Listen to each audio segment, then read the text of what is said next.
Listen, I tell people all the time, I'm kind, but I'm not humble. You know what I'm saying? Like, I'm kind. I'm kind. I'm nice. I don't want no smoke with nobody. I ain't trying to cause no trouble, but I am not humble at all. At all. So when you give me an opportunity to dust him, I'm going to take that time, bro. I love that. Love that. We need more You of know that what, energy. Elliot?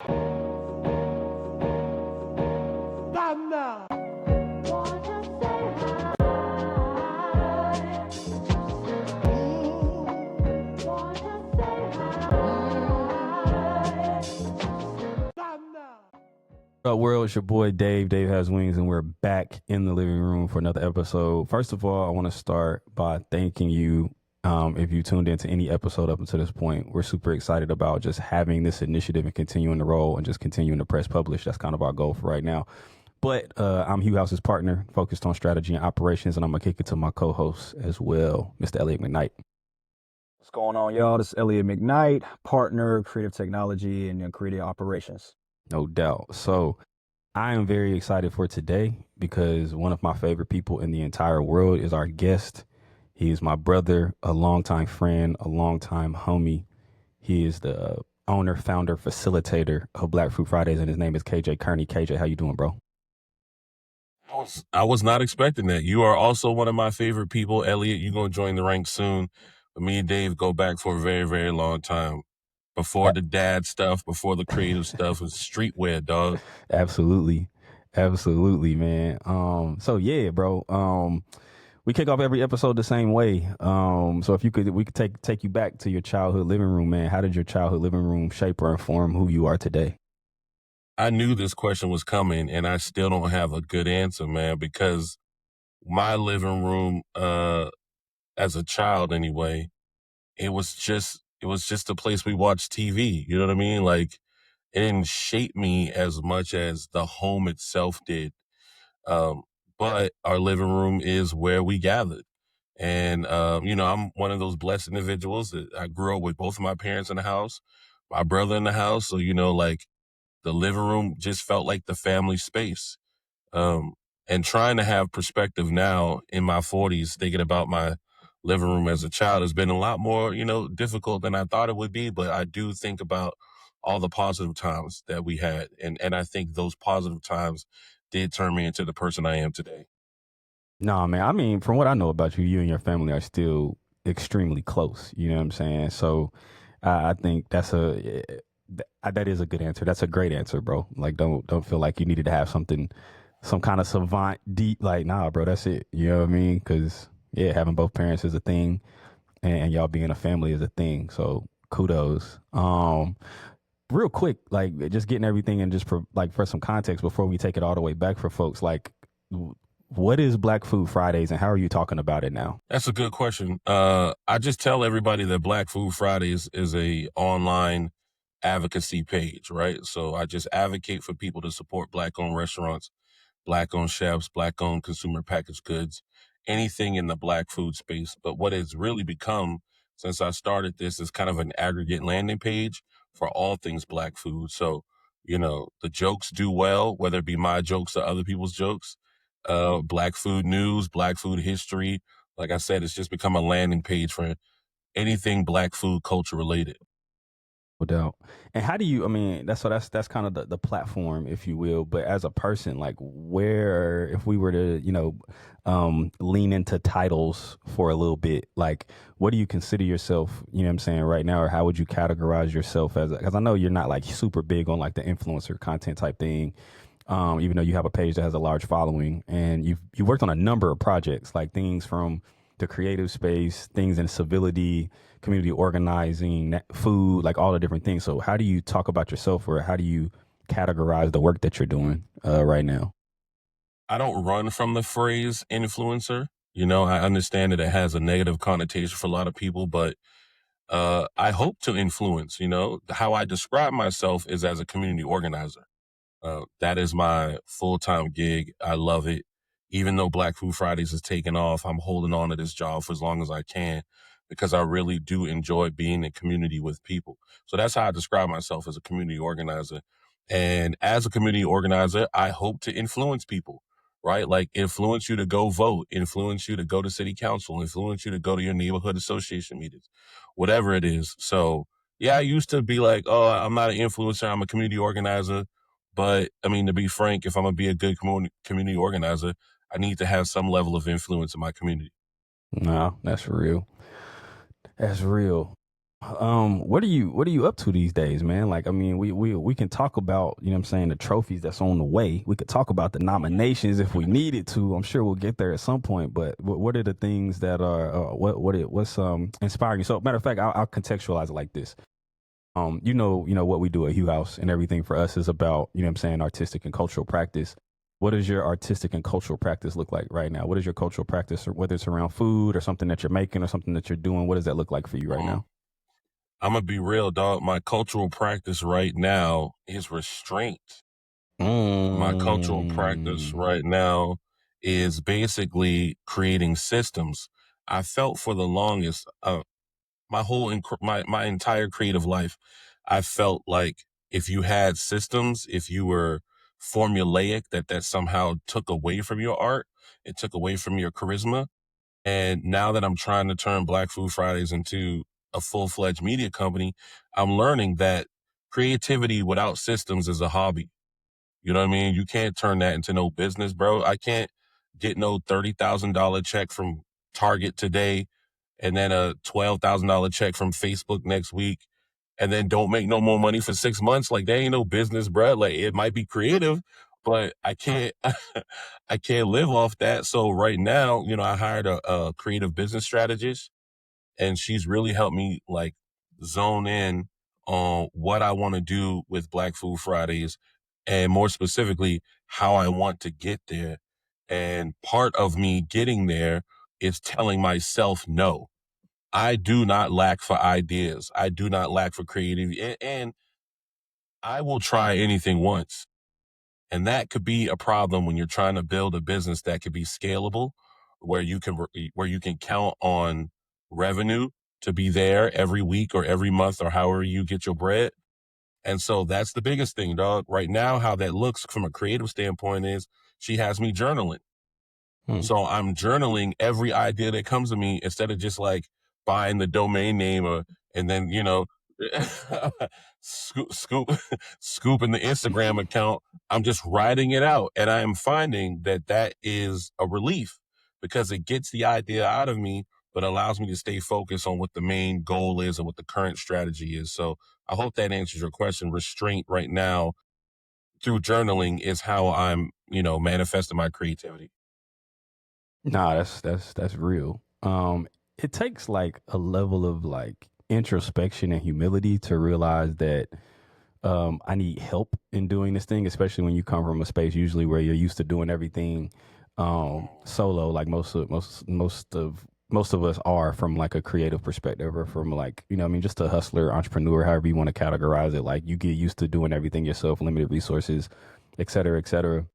And as you add some scale to some things, you start to realize things like that. But what made you? Because we're in a similar position with that studio. Like we're going through a sales program that's helping us really lock in on developing some specific business around content packages, potentially some advertising and things like that for folks that we're going to add to our offering and kind of be really targeted about. I'm curious what made you say like I need a coach or I need a strategist or I need somebody to help me think through this, and like was there a breaking point? Was there a situation? Like what made you be like, okay, I'm actually going to hire somebody to help me with this? That's a good question, D. So the first two things that come to my mind, and I'm not trying to bring down the mood, but this is a real answer.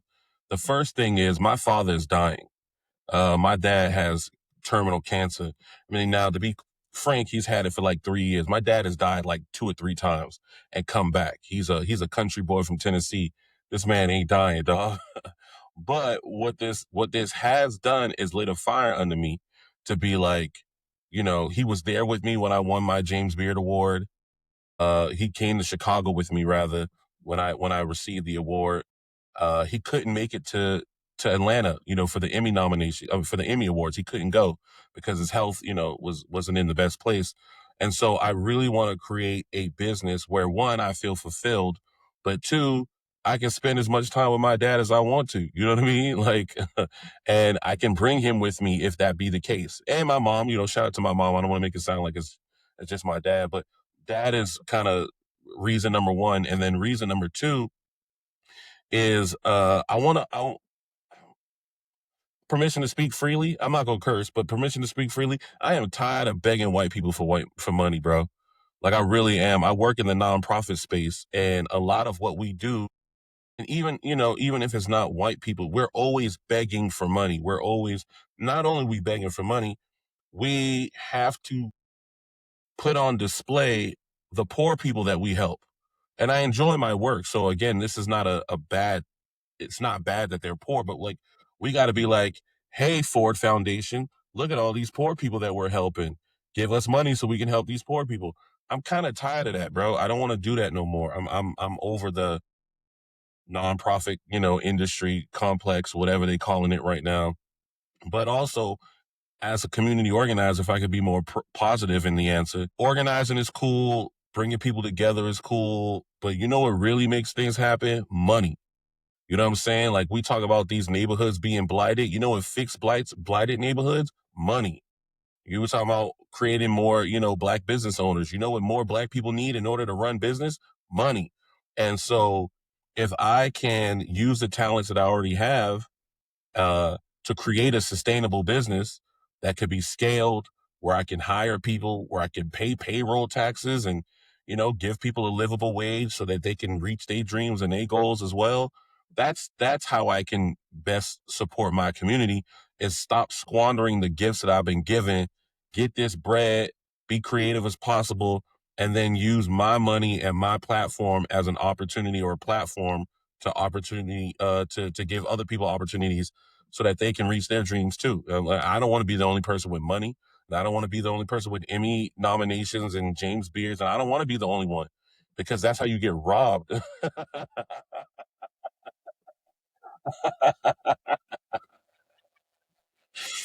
Share the wealth, baby. Share the wealth. Listen, I told somebody last week, I said, look, if I have the choice to be a billionaire or be 100 millionaire, I'm choosing 100 millionaire every time. I'd rather take that 900 million and flood the streets, build sidewalks, add light poles, fix the park for the kids, donate money to the local basketball team, to the elementary school, to the middle school. I want to, because I plan on living in black communities forever. Like I ain't never leaving. I don't care how much money I get. But I don't want to live in a community and then become a target because everyone else lacks. I'd rather make money and then spread that money around in ways that are beneficial, so that we all can come up together, maybe at different levels or whatever. But yeah, I ain't trying to be no target, bro. Spread that money around. As you were talking about the earlier belief that you had around being creative, and if you had a system, it was like, oh, that can kind of get in the way of the creativity. And to Dave's point, shout out my partner, man. He got me on the business side, getting me right, man, getting real sharp. I really feel like, just on wax, man, that like my boy Dave really understands the business side of things, and that's something that I'm trying to upskill in on myself. So I'm wondering from like an emotional standpoint, and just an internal standpoint, like how has that transition been to you? Because the more that we dive deeper, I was just having a conversation about this earlier today, about how like we're in this era of just building infrastructure and the importance of infrastructure for business and for creative businesses specifically, and how you kind of have to make some changes and adjustments that feel almost counterintuitive for you to get to the place you're trying to go to the whole time. It's like in your mind, you think, oh, I don't have to, I'm creative. I can just do whatever I want, blah, blah, blah, and just like make whatever. And then, if I'm so good, then things will just start happening. It's like, nah, bro, that's not how that works. So I'm wondering, again, from an emotional standpoint and just like from a mental standpoint, how has that process been for you as you're turning this corner with your business and with your practice? I mean, it sucks. I'm not even going to sit here and lie to you, dog. It sucks. It sucks. It sucks. It sucks. I'm so used to I got an idea. I'm going to throw it out in the world and see what happens. I got an idea, or I got a little bit of money left on my credit card. I'm going to buy this plane ticket. I'm going to New York City, right? Like that's how I've been living my life. That's not sustainable.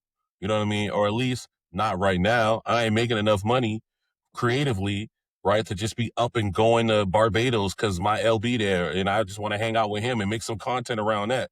I ain't there yet. And what I realized is in order for me to have the level of freedom that I want, I need to create infrastructure. Um, People ask me all the time, what was it like to win a James Beard Award? I tell them it was the worst thing that ever happened to me because I mistakenly compared myself to these chefs. So for those of you who do not know, the James Beard Award is like it's like the Grammy Awards for food, right? And I've been blessed. I started Black Food Fridays in April of 2020. I've been nominated twice for a James Beard Award for Best Social Media Account, and I won in 2024.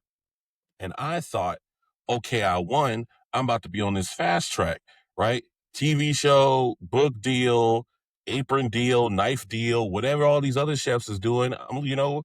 Consumer packaged goods deal. I'm like, oh yeah, I'm about to do all this. And then like 6 months passed and none of that happened, bro. And I got very despondent and very angry, like to the point where I was like, what am I doing all this for? Y'all told me I'm not famous enough to get a TV show. I found a celebrity. We went to pitch people. We ain't getting nowhere. All right. Well, you need an award. Cool. So I win this James Beard Award. Nothing happens. I'm just like, I keep doing what y'all tell me to do to be successful and nothing's happening. And I remember talking to one of my mentors at the time, and she basically was like, I'm going to let you be mad for another weekend. Like, you got this weekend, get it out your system. After that, you need to create a strategy. You need to create plans. I still didn't listen to her. I heard her. I didn't implement what she said. Let me rephrase that. I heard her. I received it. I did not start implementing the plan until this year. Because I'm like, I seen some of these chefs, bro. They are lame. Some of these dudes is lame. And some of these dudes is not nearly as creative as me and or charismatic as me. And what I realized is, and what she told me is, the social media award is relatively new in the pantheon that is James Beard. So there is no pathway yet. Right. So my task First is one to through the wall. create Yeah, that's my job, is to create the path so that 10 years from now, when another KJ wins best social media account, they can be like, okay, at minimum, I can follow that plan, or I can try to do what KJ did. Because that's why these chefs be getting on. People figured out how to make money off of them. It's all capitalism, baby. You know what I'm saying? Creativity and capitalism, they go hand in hand. But anyway, once I realized all of that, that's what got me on the quote unquote straight and narrow to create this plan of infrastructure and systems so that I can work efficiently and still spend my time doing the things that I love, like talking to people like y'all. You know, I was in Memphis this weekend. Shout out to Memphis Brand for bringing me out there, and I got to explore Memphis. Like, that's my life. That's what I want to be doing. And it just makes it easier if the machine behind me is running with the least amount of inputs for me as possible. No, that's very real. Very real. You got to follow up, E? Nah, man, that was it for me, because I know that, personally, I'm going through a similar, I guess, like space that of kind of reworking your mind and your brain. I know that other people are very, they can be resistant to what you're talking about, and it's good to hear you speak about it and be able to bring it to light in terms of like how it positions you and puts you in a place that you're looking to go in the first place. You just didn't think it would be in this way. So the mechanics and the processes to get to the goal and success that a lot of creative people are looking for. Well, It's Elliot, like, talk about it. When you say I am going the way that I want, I will end up where I thought I would be. This is true, but this is not the path that I thought it would be. Like I said, well, I've known Dave for at minimum a decade, right? Just to be nice, at minimum a decade. If not a decade, then like 9 years. And I thought it would be through sneakers and streetwear, bro. I'm not even gonna sit here and lie to you. I thought I was gonna be the next, like the southern version of the hundreds or something like that of 10 deep. I thought that was my path. And then I thought, oh, okay, I might be the Marcus Troy of the South. But it's still in the streetwear sneaker world, but I thought I'm going to be that. Food was not on my plan, bro. It was not in my bingo card. It was not on my agenda. I wasn't even thinking about food in terms of an outlet for creativity. So yeah, I agree with your statement, bro. You hit the nail on the head. I am going where I thought, which is to down a path of success. It's just not. The journey is way different than I thought it was going to be. Absolutely. Speaking of those roots a little bit, I do want to take it back because I know where you're from and the space that you're in. You talked about living in Black communities and staying in Black communities and all of those things. But for the people who may not know or didn't do their research before clicking, like, where are you from and what do you represent? What does that region mean to you? What does it represent? All of the things. Talk some of that. Talk real quick about North Charleston area. Yeah, absolutely. I'm from the great state of Charleston, specifically North Charleston. I'm a Gullah Geechee person, which means that I am a direct descendant of the West Africans who were forcibly brought over here and made to cultivate rice and other crops to make these buckra rich.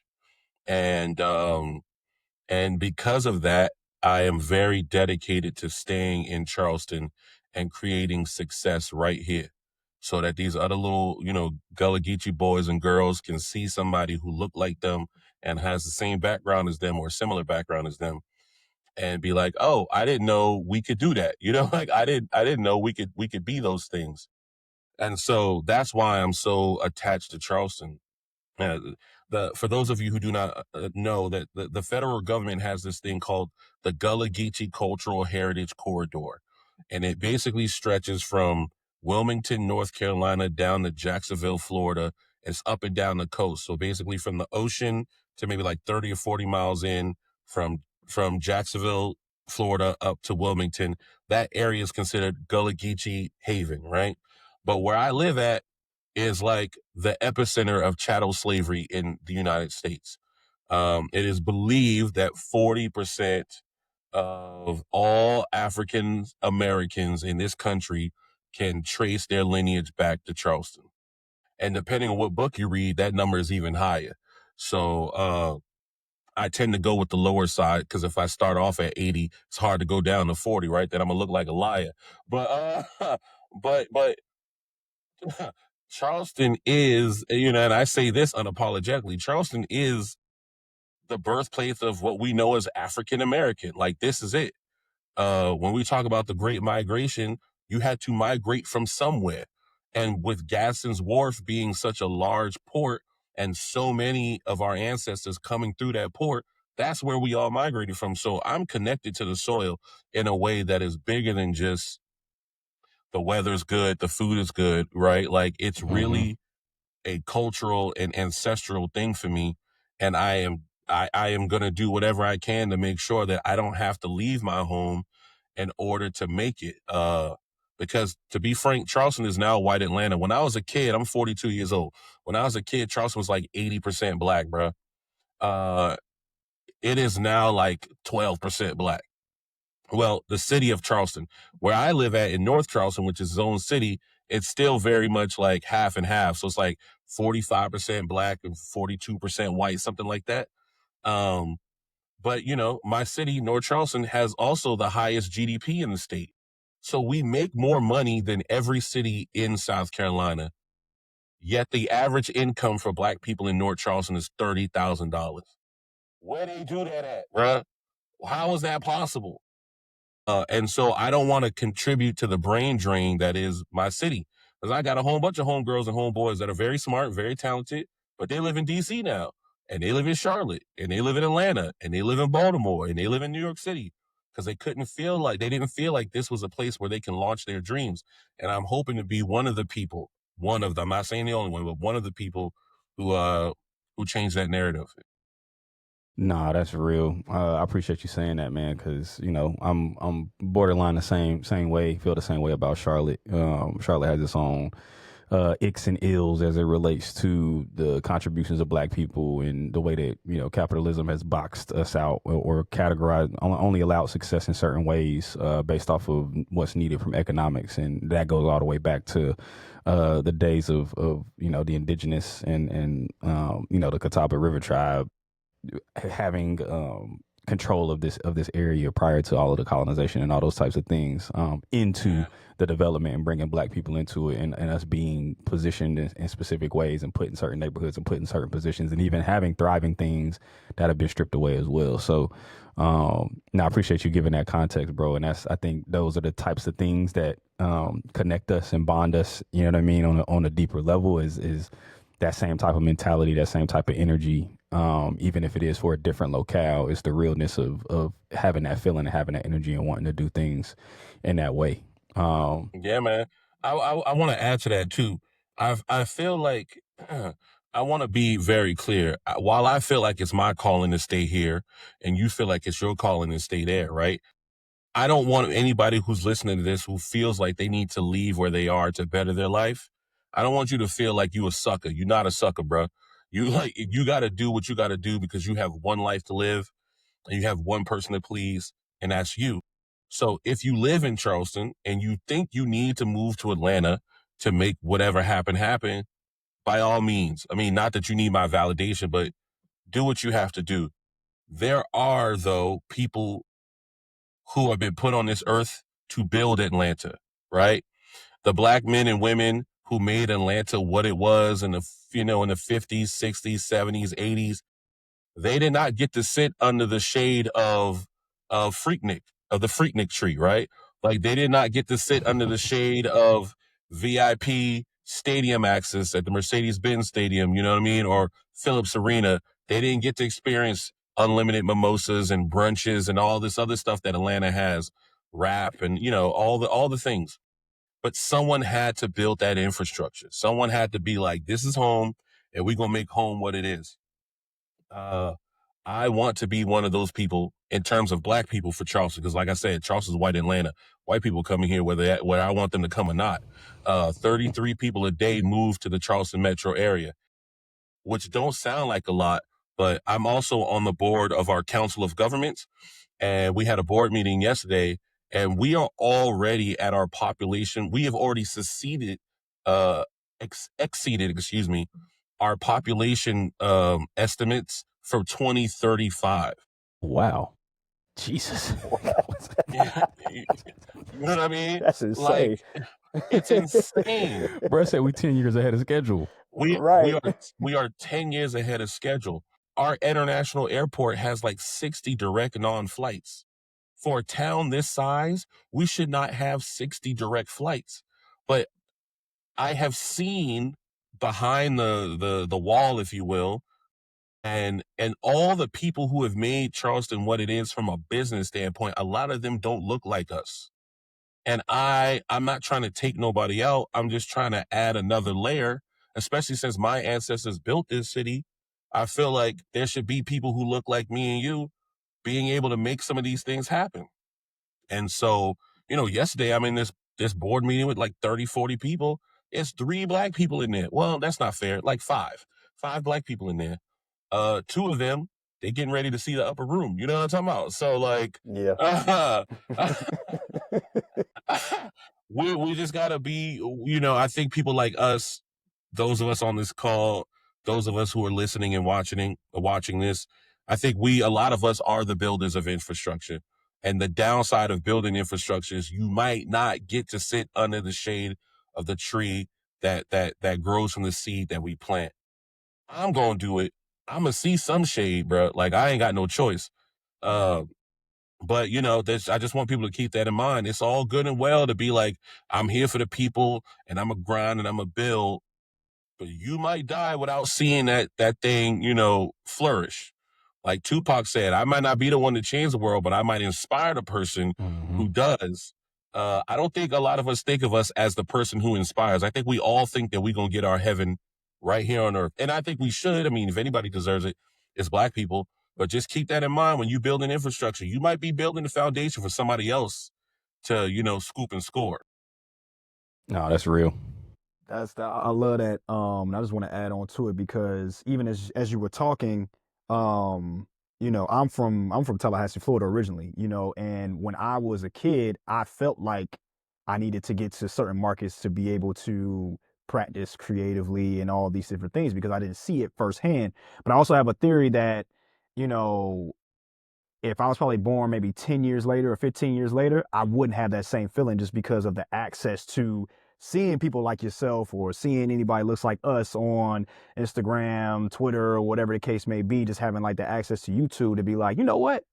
I can just build this myself. And this is before the internet really broke down a lot of the walls of how you can build infrastructure on the ground. So I really just want to like double tap on that because I think that's an important piece of information to give out to people, because there may be some kids that still feel that way and unnecessarily because like, oh man, I got to go to New York to do this, or I got to go to DC or go to Atlanta, blah, blah. I can tell you and sit here like, hey, whoever's listening or whoever's watching, I've done those things, and you can do those same things wherever you at, no matter what you're doing and what you have going on, because the tools that are being used, they're being used in whatever city, whatever market you're going to. And it's about being able to be in your own neighborhood, to be in your backyard. I know it just like, could be a little bit sweeter because it's always in the back of my mind, like, man, I wish that I could apply this to my street or my neighborhood or my high school, to be able to design certain things or be able to do certain community efforts and things of that nature. But at the time, didn't know. But now I think it's just so much more open and being able to, like you said, build that infrastructure and having that patience, which that's another thing. Like, hey man, it might take 10 years, 15 years, 20 years before you see something. And that's a long time to invest. But again, going back to the infrastructure conversation, that's just really important to be able to see, because the reward from that, I just believe is just really key as you're building that out, especially building it out for people that for your family, and for those roots that you're from. So yeah, man, I'm glad that you brought that up, man, and it's just important topic to really like double emphasize.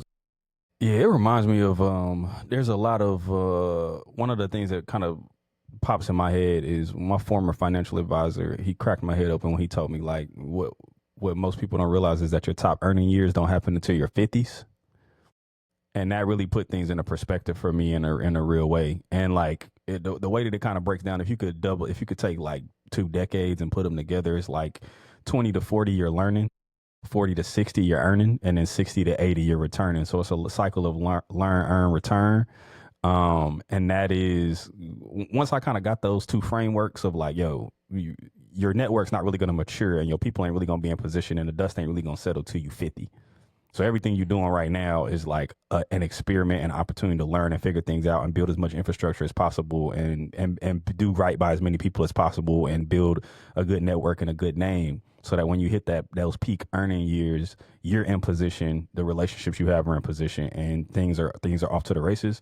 And then honestly, the legacy work really you don't get to do until you can sit back, and you're going to sit under somebody's shade. And ideally, to your point, it's going to be maybe hopefully in a place where some of that, where you built some things for you seeing some of the shade from the things that you've built. So that really, that kind of comes to mind for me or bubbles up for me in everything that we talk about in terms of this part of the conversation for real. Is like, and I'll be wanting to put that out there as much as I can whenever I get a chance or whenever it's relevant, is that like, bro, the in terms of making money, your network and your work and your experience and all that don't mature till you 50. So everything else is just like you figuring it out until you get there anyway. And then once you put it in that context of those 3 buckets, it's like you're supposed to be learning right now anyway. You know what I mean? You start earning once you start hitting that, that 45, 50 window. Yeah, that kind of helps me. It kind of helps keeps me grounded, and then also helps me focus keeping the main thing, especially having a family now. You know what I'm saying? It's like putting those fundamental years, because by the time I'm in my top earning space, you know what I'm saying? Like the kids will be pretty much like grown. You know what I mean? So we only have one for now, but I anticipate. I was about to say, brother, you put an S on that. Yeah. That's our desire. That's our desire, is to have multiples. Okay. Nothing in the pipeline currently. You know what I'm saying? We still drop. Nah, never. Look, breaking news, y'all. Bro, Right? Lauren will murder me, bro. She find that one out. But yeah, bro. Nah. You brought up a lot of good stuff, bro. And even I want to kind of have like a pre-question, and then I want to get to somewhere else and kind of steer the direction somewhere else where you talk about something else that you worked on. But you talked about sitting on, specific council of governments. I also know that you have ran for political office, literally. You know what I'm saying? Like done the thing, and been very close, been very successful, and very close to actually taking on a seat in a formal position. So I want you to talk about some of that experience, but I also want that to lead into us talking about Citizen Better and the work that you did with PBS and all of that kind of stuff. So, yeah, talk about your journey on the political side of things and like civility and actually being involved in your community in a real way, even beyond the organizing piece, right? Because I think that there are also people that um, I've worked in nonprofit before, been community adjacent in a lot of things through streetwear and fashion, through music and entertainment or music and performance. So yeah, I'm curious about your perspective as it relates to kind of crossing over that barrier too, and being someone who's from this area, really about it, really in the trenches, getting the work done, like hand the plow, but also understanding that there's another game that needs to be played and trying to cross over and existing, not trying to, but and crossing over and existing in both worlds and doing what you can to unite and bring people back and forth and all of that. That's real. I can say without hesitation or reservation that I kind of went the opposite direction. Most people are community organizers. They get fed up and then they run for office, right? I ran for office with no real tie to community outside of the streetwear, hip hop stuff that I was doing.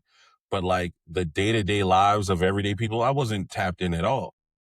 What happened was, just to shorten a very long story, a friend of mine from college who was politically engaged called me in the spring of 2016 and was like, "Hey, you ever thought about running for office?" And I was like, "Yeah, when I'm 50." Um, and they were like, "Well, there's actually an opportunity right now where you live at to run for state house." And I'm like, "Oh, okay. I'll think about it." And they were like, "Well, actually, you got to file by Friday if you're going to do it." And what I told y'all at the beginning of this, I'm a dude that'll try anything once. So I so I ran it by my parents. I talked to a couple people who were, more politically engaged than I was, and I ran for office. And so from March of 2016 until the week before the November election, I campaigned to try to be the representative for South Carolina House District 15. And it was running for office that actually provided the spark for me to become a community organizer. Because I swear on everything, bro, a week before the election, I told my campaign manager that I'm not campaigning anymore. And she was like, "Why are you not campaigning?" And I said this. I said, "I'm going to lose. Donald Trump is going to win, and we need to spend the next whatever time we have figuring out what the plan was." So then she goes and she calls the gentleman who was running the South Carolina Democratic Party, who his name is Jamie Harrison. He runs the DNC now, and Jamie Harrison calls me and he's like, "Yo, I'm hearing that you're not going to be campaigning. Uh, what's going on?" And I'm like, "Oh, it's simple. I'm going to lose, and Donald Trump is going to win, and we need to have a plan. And I'd rather spend this last week working on whatever the next thing is than like worrying about what's about to happen." And he basically says, in a very nice and polite way, that he didn't know I was a loser and that I was a quitter, and that he didn't say those words, but I know the vibes, you know what I Right. mean? And he was like, "I wish you would have called me because we have a plan." And I go, "Oh, okay, well, tell me what the plan is." This man said the plan was Hillary Clinton's going to win and it's going to trickle down the ballot. And I said, "That's not a plan. That's a wish. That's a hope. That's not a plan. That's not a strategy." And then what happened? Who won? Right. Big Cheeto. Big Cheeto won, not the low one. Big Cheeto won. And here's the thing that drove me to community organizing, or at least pushed me in that direction. Not one person from the Democratic Party called me and said, "How did you know?" Or "What did you see that we didn't see?" Or "My bad for calling you a loser." Like, nobody called me. Nobody said, even my campaign, nobody was like, "Damn, bro, how did you see that?" That's what let me know y'all not really out in these streets. Like, I'm the one knocking on doors. I'm going to, to these redneck bars. I'm going to these Republican, events. I'm going to Democrat events. I'm going to independent events. I'm going to streetwear. I'm going to hip hop. I'm doing everything because I need people to know I exist because I want them to vote for me. And I only lost by like 5%. So I didn't lose big time. Yeah. But that right there let me know, oh, all of y'all are full of it. Like, Democrat, Republican, all of y'all are playing games and people's lives are in the balance. So I'm just going to focus on community stuff. And I didn't know what that was at the time, but I just knew that I was no longer going to be out here, Big D. You know what I'm saying? I'm not doing none of that Democratic primary. I'm not doing none of that no more. I'm just going to focus on the people because it don't really matter who president is. And it don't really matter who the governor is.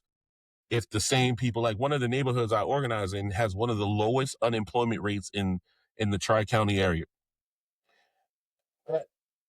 The average income is $29,000 a year, right? So we got these people who are working hard every day, but when you drive by the neighborhood, you'd be like, oh, that's the hood, right? Oh, that's the sketchy part of town. These are hard-working individuals. They go to work every day. You don't know these people. And that kind of like I said, it wasn't immediate, but it definitely pushed me in that regard. So anyway, fast forwarding, that's 2016. In 2018, I write the proclamation for the city of Charleston to have Red Rice Day. That gets passed with no pushback. And I did not hold back in that proclamation. I told, exactly what they did to my ancestors and all that other stuff. But because food was in it, nobody pushed back. And that was kind of like the first idea of like, oh, snap, maybe food can be a tool. Culture is and a bridge. You know what I mean? Food, music, art, it's a bridge. All that stuff, bro. And so that led me to when the world shut down in 2020. I had already had this idea of doing something around food. So that's why I launched Black Food Fridays. I mean, it's a much longer story, but we just fast forwarded. Yep. And that's why I launched Black Food Fridays. And then it was through my work in Black Food Fridays that my local PBS affiliate, which is SCETV, South Carolina Educational Television, they saw me and was like, hey, we have an opportunity to apply for this grant to get a web series done. Would you like to help us pitch? Do you have any ideas? And I was like, oh yeah, I got this idea. And my original idea was the show was going to be called Sneaker Politics. And it was going to be a way to demystify the political process using sneakers. So like, just for an example, it would be like something like, you say you can't donate to political candidates, but I need you to look in your closet and see how many new pairs of sneakers you bought this year, right?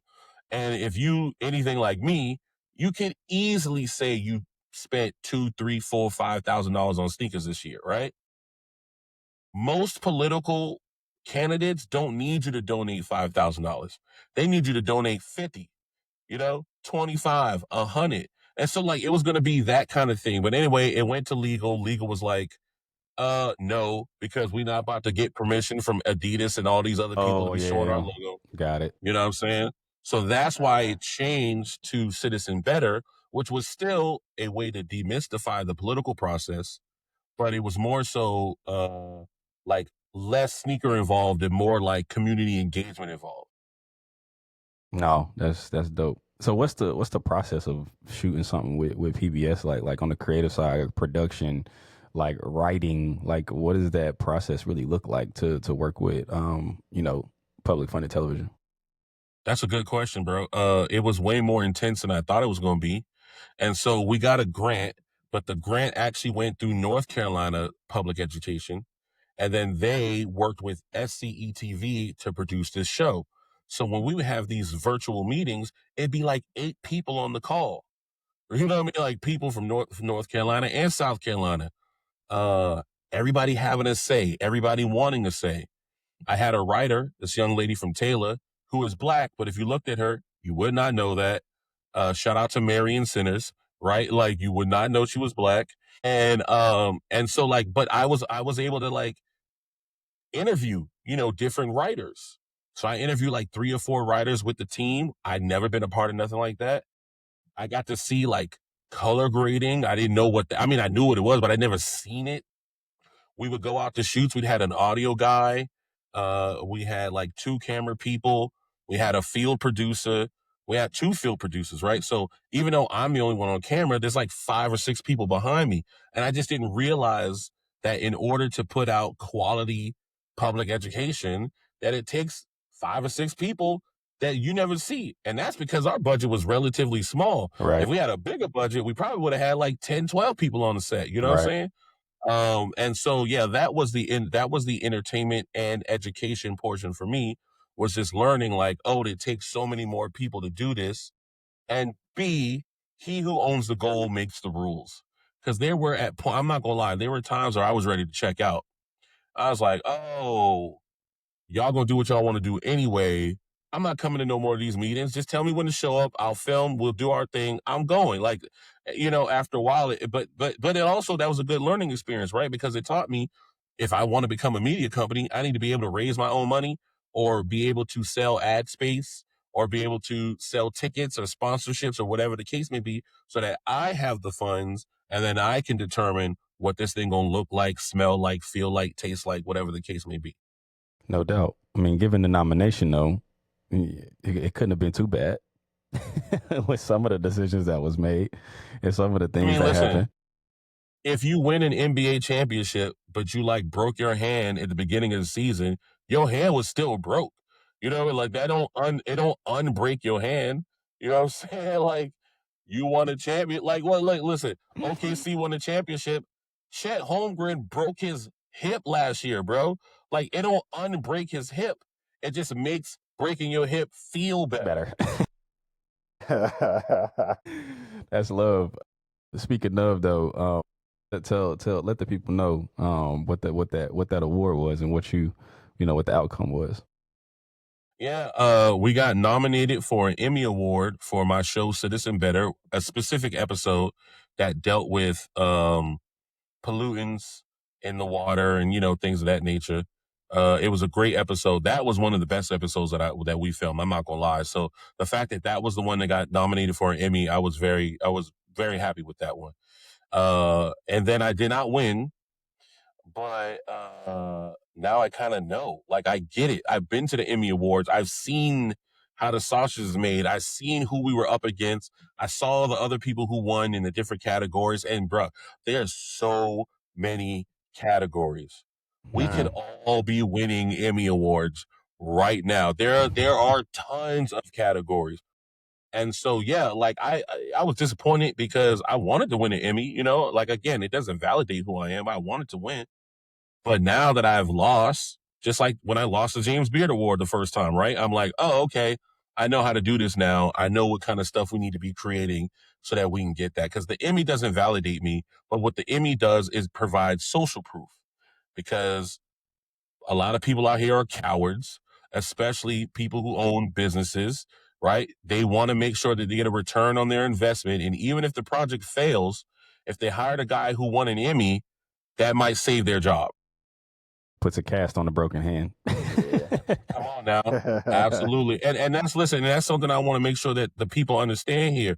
These awards don't validate you, right? If you think that winning a Grammy is going to make you hard, make you hard or make you tough or make your music good, no, your music was already good, right? The Emmy Award didn't make the show good. The show was already good. But use them things as bait, bruh. It make the price go up. It make people who wouldn't pay you no attention pay you attention. And when they start paying you attention, you need to have something to say. And I'm fortunate, because of what I've been through, that now that I have all these nominations and whatever. Oh, and we won a Telly Award. I forgot that. We did win a Telly Award for Citizen Better. So I got to shout out that. But now that I have all this stuff in my deck, when I start pitching people in a couple months, I'm going to get a lot more return emails. You dig? And that's the name of the game. Absolutely. So that's the James Beard joint. You know what I'm saying? James Beard Award winning, nominated twice. Emmy nominated, Telly Award winning KJ Kearney that we have in the living room with us right now. So y'all, you know what I'm saying? Go ahead and dust your shoulders off, player. Dust your shoulders off. Little razzle dazzle. Listen, I tell people all the time, I'm kind, but I'm not humble. You know what I'm saying? Like, I'm kind, I'm kind, I'm nice. I don't want no smoke with nobody. I ain't trying to cause no trouble, but I am not humble at all.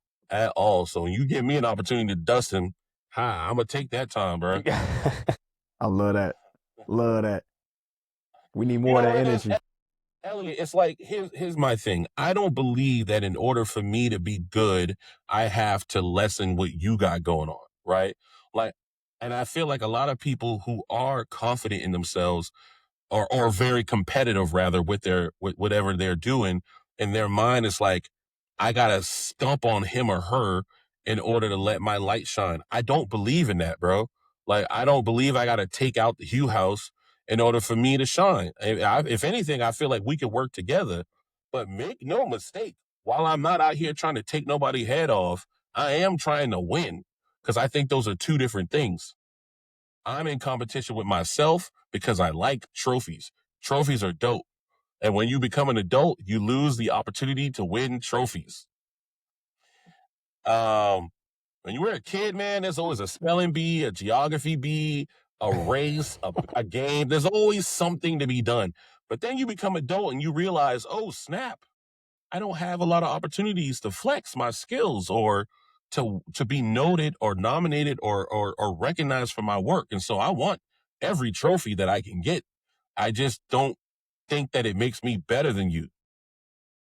But you're No. not about to you're not about to convince me that I ain't the shit, bro. Like, that's not about to happen. So, Well, it's very interesting because it gets into there was a concept, I forget, there was a lady who was talking about it. And so something I saw on TikTok, I can't remember, and it was obviously somebody stealing somebody's content, posting, uploading it for views or whatever. But it was a lady who was talking about how parents talk about their children and how it's ingrained in Black people from a cultural context and a cultural perspective to downplay the accomplishments of their child. And a lot of that obviously goes back to slavery, because if your child was a high producer, chances are they will potentially be sold. So even you hear, like, she gave the example, I forget the lady's name, so forgive me, anybody who's watching this. This is like, she's a Black woman who was giving this breakdown, and she was talking about, like, you have a Black mother and a white mother, and they're sitting in, a parent teacher conference or whatever, right? And, the Black student is like top performer in the class, right? White parent might have a student who's a high performer too, but they're not as high performing as a Black student. The white student, the white mother will compliment, the Black student, like, oh my gosh, so and so's doing amazing, they're doing great, da da da. And the Black mother's immediate response is, girl, he or she, they a handful, they keep me tired, they blah blah, they this, that, and the third, blah blah, kind of downplay that. But when you flip, like, oh, so and so's doing well, it's like, oh, little Johnny or little Susie or whatever is doing well. She's like, oh yeah, well, da da da, this and that, and this is where we're applying to school, and this and that, and this is where we think they're doing, and blah blah, and they're gonna intern with their aunt. Like, they start rattling off all these accomplishments, but because of the history of what it means to be a high performer as a Black person in this cultural context in this country, we've subconsciously passed down the downplaying of our accolades. So it's very interesting that you've kind of taken that perspective to be like, I'm actually on the other side of the fence. Like, you're going to hear about these awards. I mean, listen, I'm going to take it a step further, right? I don't believe in this whole, the Black person has to work twice as hard to get half as far. Much. Yeah. You know what I'm saying? What I believe is white people need to stop being racist, right?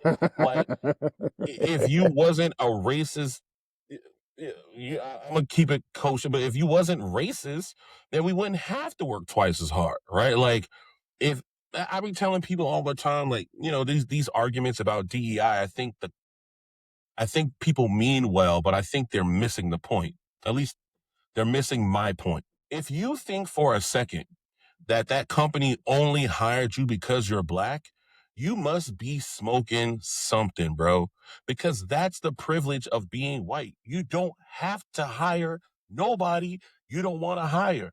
What they did was they found the best version of you, right? And because they know they can get away with paying you less. It's a business decision for them. They know that Elliot and Dave are excellent, and in their mind, they're going to bring that excellence with a lower price tag because Black people don't believe in asking for what they're worth because of that whole, keep your head down, do the work, blah, blah, blah, blah, blah, yakety schmackety, right? But the real reality is, if Yeah, I told my homegirl last week. I was like, yo, MAGA knows what they doing. They don't want equality and they don't want equity, because if all things were being equal and they left us alone and let us Somebody's getting cook, cooked. we we Somebody's would done. dog walk them. Demolished. We would dog walk them, bro. They know that. They not hiring you out of the goodness of their heart. They're hiring you because they know you're the best for the job. And they're also interested in impressing us because bro, if you want to count us as free from the 1965 Civil Rights Act, right? Let's say we earn our freedom in the 60s, just for argument's sake, right? I still don't think we're really free, but you know what I mean. Since the 60s, right? Since the 60s, we've had a president, a vice president, right? We've had multiple Fortune 500 executives. We've had great athletes. The NBA was some white boy stuff, dog. The NFL was not for us. College sports was not for us. Anytime they let us in something, we take over. Now, I'm also say this because I'm a community organizer. While I don't condone their behavior, I 100% understand how the MAGA woman or the MAGA man feels. When you've been sold a bill of goods that you are superior, that you are smarter, that you can get things done, that those people are lazy and those people are criminals and if you then erase all of that, then what do you have? Your entire existence was built on this notion that you are better than these people just merely because you exist. If they get rid of that, a lot of these people is jumping off bridges, bro. Like, what is like they like what is in there for them? What's in it for them? If I can't oppress you, if my whiteness don't count for nothing, why am I here? Why am I doing this? So all my brothers and sisters, bro, like, yeah, okay, I get it. You upset that DEI is going away. Cool. But capitalism ain't going away. You know what I'm saying? And if you can figure out a way to make money, whether it be through DEI or otherwise, you gonna have a place. And that's where I'm at now with this creative stuff, bro. Like I'm past the DEI, the black, like whatever, bro. Let's build some wealth so that we can support one another and build our own, Elliot, go back to your word, infrastructures, right? And like set up our own thing. And the white people who are down, they're gonna be with us. And the white people who ain't, and the Hispanics who, vote for Donald Trump and all that other stuff, let them boy cook. Just leave me alone. Let me and Dave and Elliot do what we gotta do, right? And we won't have no problems. That's a stamp. And I'm gonna sit That's a stamp. right, and I'm gonna sip my tea on that one, brother. It's a stamp. All right. We gonna go ahead and land the plane. Yeah, we got our quarterly event that we do. It's called Workflow, and it's basically centered around portfolio reviews, and kind of giving some insights there and what we've learned from being an agency going on 6 years and working with clients and all that kind of stuff. And so we kind of have a segment within the podcast called just like workflow tips. And if there's any kind of workflow tip that you could give, not just about portfolios, but just, soft skills, just those kind of unspoken things that help you become successful, what would be your workflow tip for our listeners and viewers on this episode? The workflow tip is that the internet is not a real place. Stop putting all your trust in the internet, bro. I'm on the internet with Dave because we met in real life a decade ago. You know what I'm saying? This James Beard stuff, this Emmy stuff, this PBS stuff, all this other stuff. Yeah, the internet was where I showed my skills, but the relationships were built in real life. When I started Black Food Fridays, the first thing I would do is look at my credit card statement every month and I see how much money I got. Where can I fly for that much money so I can go meet somebody? That's the community organizer in me, because I realize as a community organizer, this is what make change, bro. This internet stuff ain't real. Y'all got to get up off the internet. Stop worrying about who liking your stuff, who not liking, who's sharing. Get up off that. Go meet somebody. Go shake somebody's hand. Go to a conference. Go to a meeting. I love what y'all do with workflow. I told you, Dave, before, I think that's genius. It's genius. Not only are you feeding into somebody, but now you're building yourself up as a subject matter expert. And like I said earlier, right? Maybe y'all don't ever blow up the way you think you're going to blow up. But if 2 or 3 people who be going to work floor, they blow up, y'all gonna end up blowing up regardless because they gonna give y'all props. Absolutely. You know what I'm saying? Like the opportunity is gonna come y'all way. So that's my workflow. My workflow tip. The internet is not real. Go dap somebody. Go to somebody's conference. Go meet somebody. Stop hiding behind your phone because success happens in the real world. Boom. Nah, I love it. I love it. I love it. I love it. Oh, I feel like there was one more thing that I wanted to touch on before I got into the next segment, and it slipped my mind while you were talking. What was it? It was something that you've done that we did not talk about. I wanted to create space for, I wanted to take a second for you to also talk about what you're doing with collecting the menus right now. Yeah. So I have a goal to collect 500 menus. Man, this is a great example of restraint, right? One of the things my business advisor, my strategist told me to do was stop talking about the menus. Right? Because my bad business advisor, my bad strategist. No, it's all good. Listen, it's podcast time. It is what it is. But one of the issues is because I'm just doing, right? Is that I've collected all these menus and I don't actually have a plan for what is next. You know what I mean? Like I know what I want to do in the very end of this path. I know what the end's gonna be. How to get there, I have no clue. And she was like, this is the kind of stuff I'm talking about, bro. Like, you got to stop just doing stuff and you got to start planning things. So for anyone who's listening, I am collecting menus from Black-owned restaurants from all around the world. I got some stuff recently from, I think he was from the Bahamas, a chef from the Bahamas. So, Fire. Shout out to them. But yeah, I'm collecting these menus and figuring out what I'm going to do. I'm going to be meeting with some archivists soon and figuring out what I want to do. Because like I said, I know what the end plan is, but I don't know what step 2 is. So if you want to send me something, I'll make sure that Dave and Elliot have my P.O. box. Maybe they can drop it in the show notes if you want to send it to me. But yeah, I'm collecting it because, one, the internet's not real, but we're all moving to online menus. And one of the chefs that I told about this, he loved it. He said that what is collected is worth remembering.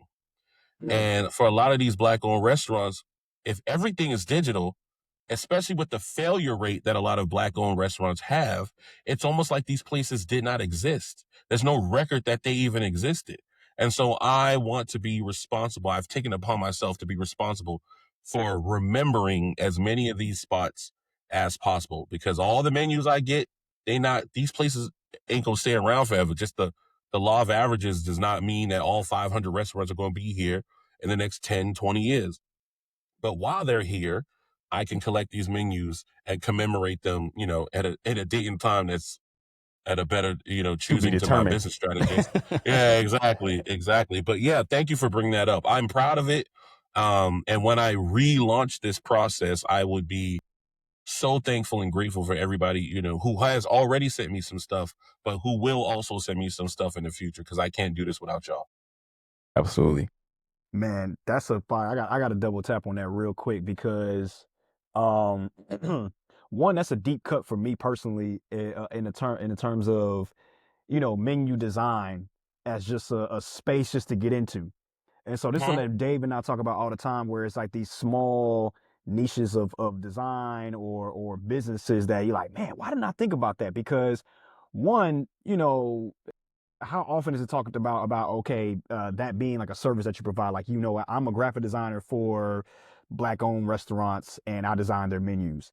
And it's something that when I go out to eat, my girlfriend is a real big foodie, so we'll go to like these restaurants and spots, and so we'll find different places. And I'll look at the fonts and the designs and like the little icons that may be on there. But to your point, you made me think about a documentary that I saw that was a little bit parallel, where similar to how a lot of the menus are going digital, there was a documentary on signage for businesses and how it used to be a whole service where you would come out and paint, on the especially in black businesses, you would come and paint, the name of the business, the hours and things like that. And that was the thing that you had to maybe update instead of just like doing a window vinyl, you just kind of tear off.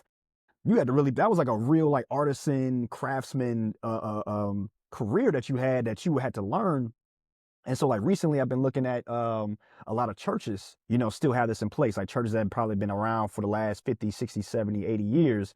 And you can kind of see, these paintings of the name of the church and the different times for different services that maybe happen, Bible study, things like that. But it's all on wood. So you see like the wood in the front, the signage and things like that. And I never thought about how that's been affected with the food business and restaurant business. Is like, oh man, because now I'm going to the spots and you're hitting a QR Scanning code on QR your code. phone.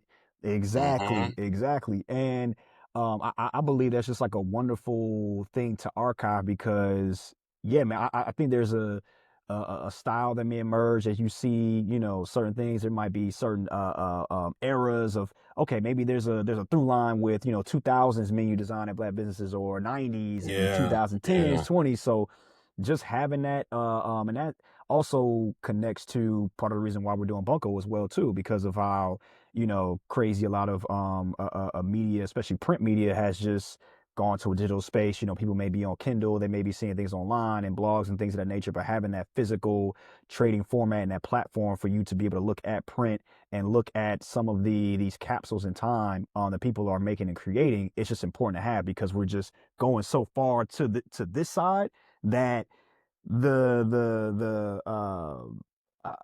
just the way that we exchange, and we're talking about bridges, like the bridge of food, the bridge of art, the bridge of design, the bridge of fashion, these things, and we have to keep these intact as time goes on because it's just like fading away. So I don't have an answer to what you would do with these pieces, but bro, it's I I got mean, I got a little preview. The idea, the vision is fire. So what I yeah, mean, yeah, yeah. I already I just want to be clear, Elliot. I do know what step 10 is.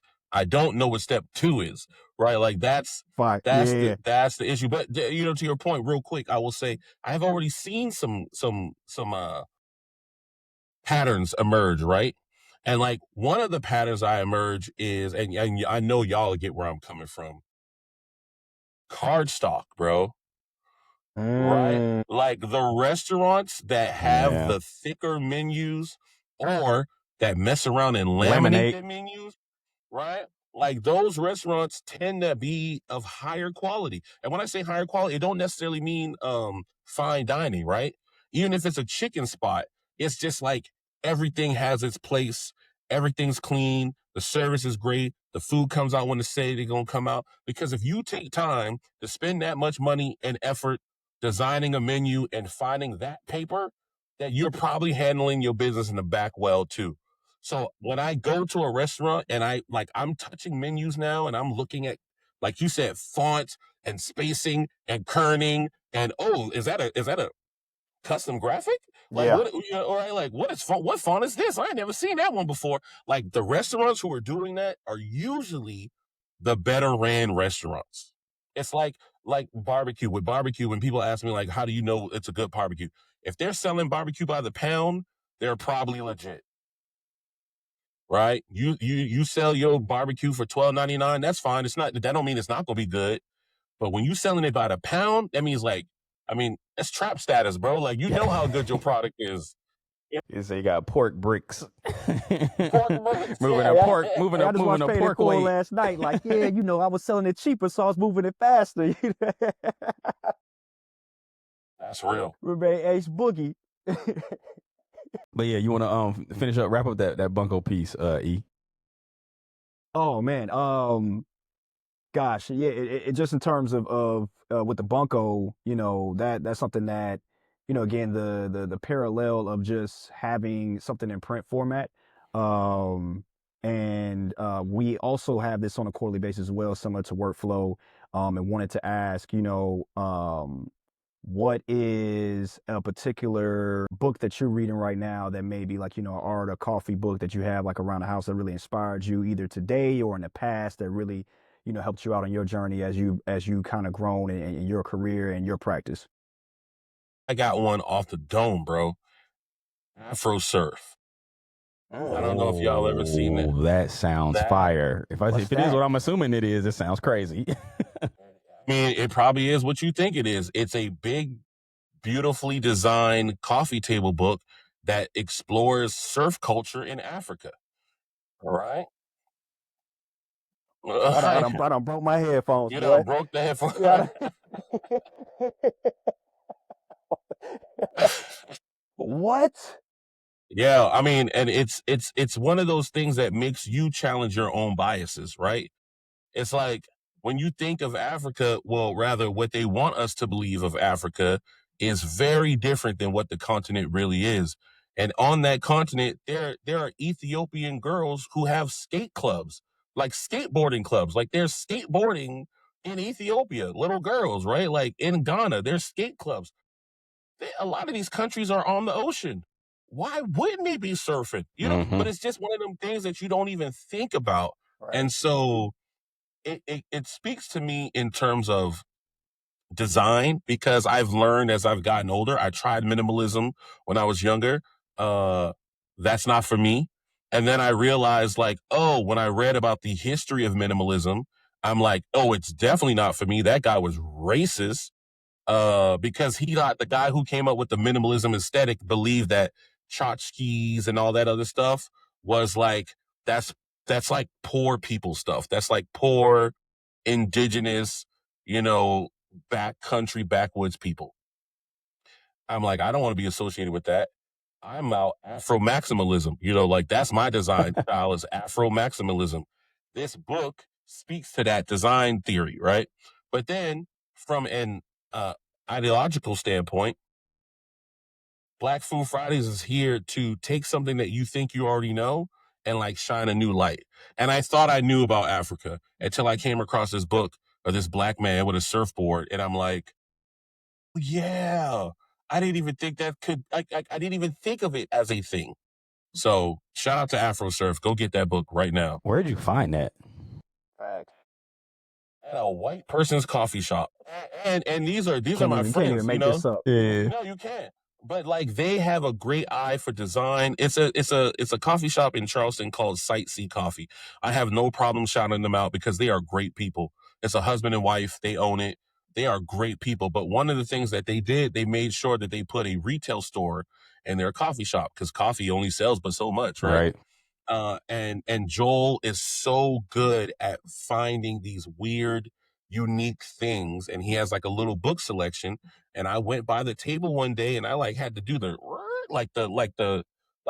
neck whip. Like, what is that? And so yeah, shout out to Joel at Sight See Coffee. He put me on. I bought that book immediately, and it's kind of like it's on my dresser right next to my mirror, so I see it every single day.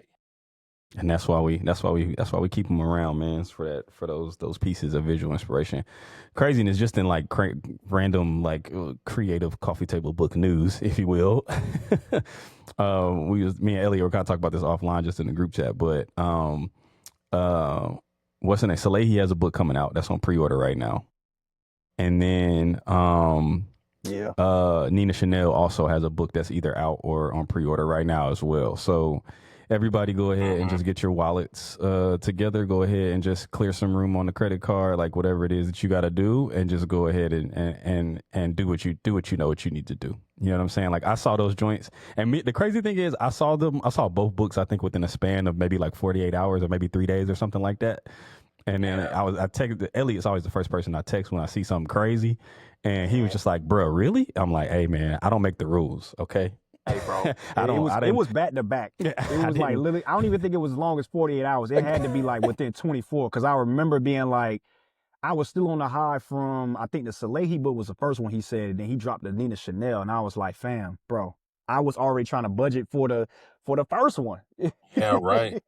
So, now we talking about two back to back, and it's like, you know, and even talking about it, I need to get on it. Like I me too. I ain't gonna lie, Me too. I need to get on it because I know when it come out and then it sell out in 12 seconds, I'm gonna be tight. Pissed. We're gonna be mad. I'm tight. And thank y'all for telling me because I love both of them. Bro, I learned my lesson because, and I told this story in a piece of content. I think I might have posted. I don't know if I posted that piece of content at our first bunko, but I know it's recorded. We talked about it, but I wanted to get. I debated between getting Virgil's book from the what's the name of the exhibition? You did talk about that. what's the name? I'm blanking on the exhibition. Golly, the exhibition that was at the High in Atlanta, and it was also at MCA, and I think it might have had a New York run too. Why am I blanking on the name of this man's exhibition? Anyway, I was deciding between getting the book and getting a hat, and I landed on getting a hat. And then, obviously several months later, maybe a year later, he passed, and I wished I had gotten a book as opposed to having a hat. And so I'll never, especially as it relates to Black creatives or Black creators, I'll never, as long as I have the opportunity, you know what I mean, I'll never sleep on getting their printed materials again, because again, like, yeah, it meant so much more. I ended up being able to get my hands on Something's Off not too long after he passed, before people started reselling it for crazy amounts. And I think I think MCA is like maybe selling the book from the exhibition now, so I can still have the opportunity to get my hands on it. At the time though, they were like completely sold out because the exhibition was still kind of fresh and there were no like reprints from the publisher and all that kind of stuff yet, and everybody was scrambling to grab everything because he had just passed. But I'll never put myself in that position again. So all of our figures of speech. Figures of speech. Yes. Thank you. Jesus. Why was I blanking on that? I just kept thinking about Purists versus Tourists, and I was like, that's not the name of the exhibition. Right. But yeah, so this figures of speech book that has like artwork on it with the blue border. That's still something I got to add to my collection, but that was my lesson where I was like, you don't know what people got going on. So as long as they are archiving or kind of producing, like contextualizing their own work and putting it in a body, we need to be collecting those things. And obviously Soleil, he is who he is. Nina is who she is, or who they are. I'm not sure how she identifies, but, or how they identify, but, yes. Make sure we are taking care of our people's work and making sure that we're owning it, collecting it, archiving it, etc. So, yeah, that's just random book news that I wanted to throw out there for anybody who might be listening. We need that. I needed that book news, bro. I'm about to go look this up as soon as we finish. I'm keeping my head on a swivel, man. Bunko got me lit. The event got me lit because, bro, people high key, like the last one, I was telling Elliot, I literally FaceTime Elliot from the event. Because we've been building this community, bro, and people came in like flexing. It's only our second one, but it turned into like a sneaker con type environment where people are like coming in like, yes, bro, but with books. So people are coming in like, yo, I'm here just to like let you know that I have this. These I might be willing to trade if you got the right thing, or I might take some cash plus whatever. But this right here, this is just to let you know that like I do this. Like I'm true to this. I'm not new to this. And that's the energy that we really wanted. So we got a taste of that, bro. So we're looking forward to the next one. The next one's actually going to be on August 30th. Little early drop. And funny enough, August 30th at Independent Picture House is when the next bunko is going to be. So go ahead and mark your calendars. Yeah, man. I was going through the footage earlier today, man. And there was one point. I'm gonna see you the clip. That's why I hit you a little bit earlier. Dave is opening up his bag, and somebody roll up on him like, "Yo, what you got?" And he like, "Oh, you know what I'm saying? I already checked in with this person over here. Like, I already got this book. I already got this under control." They're like, "Oh, okay." They're like, "Yo, what you bring? And it's like this energy of, you kind of got it tucked. Like, you can see the energy of people having, like, the good stuff. And they're like, "Yeah, I brought this, but I really got this one back at the crib. Y'all can't have that one yet, Let me just say that this is why I rock with Hugh House, right? Because if y'all can make these dudes start trading and buying well-designed coffee table books the way we treat sneakers or Supreme t-shirts or Pokemon cards, bro, like this, I don't even know what, like you said, Ellie, why didn't I think of this? Like, why did I think about doing, like, this is a genius idea. If I'm in town August 30th, I'm gonna come up, bro. Like, I got some books. You know what I'm saying? Pull up. All gone books. You know what I'm saying? A lot of people don't have them all gone books. I got some all gones. Like, hey, that's classic. Man. That's classic. Yeah. And speaking of all gone, the homie Mike, who's one of our OGs up here, he's one of our streetwear OGs, and we'll definitely end up posting some of the content from the last bunko, because he pulled up the archive just getting a cup of coffee. He thought the event was like the day before, the day after, had no idea we were functioning like that day. He ran back to the crib and grabbed some of the stuff that he had, and he went crazy. But what he showed up, the reason you had all gone, and it triggered me to think about, because I bought a couple of Frank 151 joints that I had at the crib. But bro, he went back to the crib and legit brought back a stack of like 15 Frank 151s, like the original format when they were like still in a small joint. Like, bro, he had so many of them joints, bro, and it was just like I was mind blown. by like what he showed. He showed up with some stuff, bro. Like what you just gonna have to see the footage because Mike really went crazy. Yeah, I'm still. I go back and look at the footage from that day just to get some of that energy because the community was on 10 and it was a really good time, and I'm just looking forward to seeing continuing to see that grow and seeing what that ends up turning into as we continue to just like get people together once a quarter. So yeah, Bunko segment took longer than expected, but a lot of book news and a lot of book talk and a lot of good things going on this go round. But that's the end of the living room, man. KJ, we appreciate you hopping on and spending some time for us, man. Set aside some time for us and spending some time with us. It was a pleasure. For those who don't know, if you can't tell, there's obviously synergy, and we trying to figure out how we figure out, what we end up doing together. So you will see KJ Kearney and or Black Food Fridays and Hugh House, doing something in the future. We may not know what yet, but we're going to be getting a bag together and doing something creative and making, linking up North Carolina, South Carolina, and, a little bit of New York, Atlanta, Florida for Elliot's perspective, and making everything happen, man. So, yeah, man, appreciate you coming on today. This was fire. Yeah. Thank you for having me. Both of y'all, Elliot, Dave, I think y'all are doing something outstanding. And I just want to reiterate, y'all are building community in the real world. It's not just this podcast. Y'all are doing stuff in the real world, and I think that's going to carry y'all far. Man, that's the thing. Like the pod is really just like us trying to extend those relationships. It's like, bro, me and you, when you came up here, I took KJ to Show Mars for the first time. Elliot, I don't know if you had Show Mars yet. Took KJ to Show Mars and we was chopping it up, and it's just like we do this anyway. You know what I mean? That was the whole premise behind the podcast. It's like we talk about this stuff anyway. We have these conversations anyway. We're in somebody's living room having this conversation. We out going to lunch having these conversations. We grabbing a cup of coffee having this conversation. So we might as well document some of it, man. And there's a bunch of dope people in our network. So we appreciate you jumping on in this first run of episodes and kicking it with us, man. All right, man. Y'all be cool. For sure. Elliot, you got any parting words, my brother? Nah, man, I'm just happy that we were able to get this off, man. This was healthy right here, man. This fed the soul. So I'm glad that we had this conversation and was able to ride with you, man. And it's interesting. Like I actually, speaking of being on the ground and meeting, like I can't actually wait to meet KJ in real life, man. It's gonna be a real moment when we actually dap hands. It's been a series of calls. Like I know you my whole life. It's been a series of calls for real, man. Trying to function and figure it all out, man. So yeah, I'm looking forward to y'all meeting too, bro. That's gonna be dope. It's gonna be lit. That's gonna be fire, man. Yeah. And just seeing the blossom and the connection, that's something that Dave and y'all's relationship, how that extended over to my side. Like you just see the growth and what things blossom and turn into. So that's like is physical embodiment of what KJ was talking about, of building on top of those relationships in the physical and the real, and then just seeing how that grows and spreads out. Absolutely. So check us out, man. Again, another episode of Living Room Podcast in the books. Appreciate y'all staying this long, listening to the whole thing. This was definitely a good one. Follow us everywhere. It's Hugh House, ITSHUEHOUSE on all platforms. We actually just started a TikTok account. So we're going to be putting pod clips up there. We're going to be putting Bunko clips up there. We're going to put workflow clips up there. So go ahead and follow us on TikTok as well. We also are on Instagram. Go to the website, sign up for the newsletter. Like, subscribe, you know what I'm saying? Leave comments on these videos. We are trying to monetize our YouTube channel as we pivot more into the media space.